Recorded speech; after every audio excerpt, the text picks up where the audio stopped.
Jiro Manyo, kamusta na nga kaya ito ngayon matapos dumaan sa matitinding kontrobersya? Maraming netizens ang nanghinayang sa kinahinatnan ng showbiz career ng nooy award-winning child star si Jiro Manyo. Ito na pala ang buhay ngayon.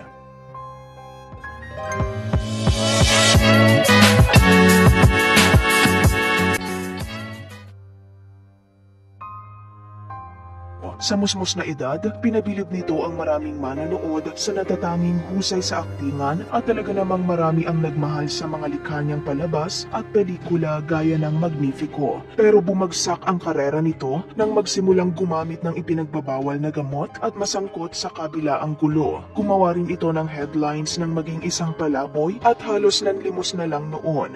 Sa YouTube channel ng batikang broadcast journalist na si Julius Babaw, nitong September 28, 2023, personal niyang nakapanayam si Jiro. Nagbigay inspirasyon at umantig sa puso ng maraming netizens ang malaking pagbabago ngayon sa buhay ng dating aktor. Dahil matapos nitong malagpasan ang mga dagok sa buhay, napagtagumpayan nitong tumayong muli sa sarili niyang mga paa. Kung noon ay ipinapasok siya sa rehab dahil sa pagkakalulong sa iligal na droga, ngayon ay tumutulong na siya sa ibang nakararanas din nito para makabangon. Kwento ni Jiro, isang taon na siyang co-facilitator o volunteer staff sa DOH Treatment and Rehabilitation Center sa Bataan, kung saan dito rin umano siya nang galing matapos napabalita noon na naging palaboy ito sa NAIA Airport taong 2016.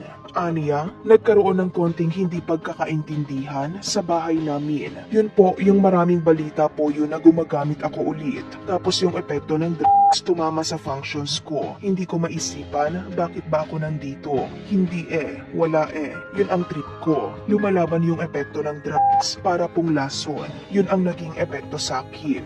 Malaki rin ang naging epekto ng pagiging ulila ni Jiro matapos pumanaw ang kanyang ina dahil sa kidney failure at hindi na rin ito nasilayan ang kanyang ama magmula pa man noong bata siya. Pero pagtatapat niya na malaki ang nagawa ng mga achievements nito noon sa pagiging artista para magbago at tuluyang lumayo sa bisyo. Hindi naman kaila na maraming tropeyo at awards ang natanggap ni Jiro mula sa naglalakihang award-giving bodies. Aniya, nito lang nung huli, naisip ko nung napapabisyo-bisyo ako, naisip ko may mga trophy ako sa bahay. Para saan kaya yon? Tapos parang may tumulong sa akin na magagamit ko yon na katibayan bilang artista. Yun po yung sinabi sa akin na kahit saan ka magpunta, sa history nakalagay doon na pinakabatang nanalo ka ng award. Tapos yun na, natauhan na ako. Natouch na ako noon sa mga award ko. Ito raw ang naging turning point ni Jiro, kaya tuluyan na itong kumala sa bisyo. Malaki rin ang pasasalamat niya sa comedian actress at nanay-nanayan niyang si Ay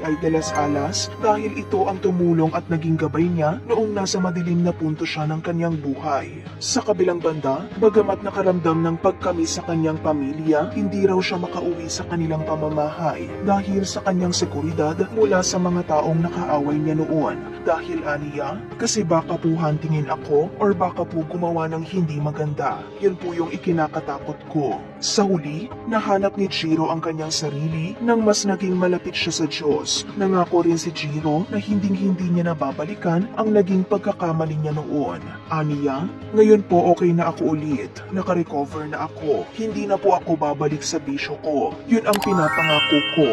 Ano ang mensahe mo sa buhay na tinatahak ngayon ni Jiro Manyo?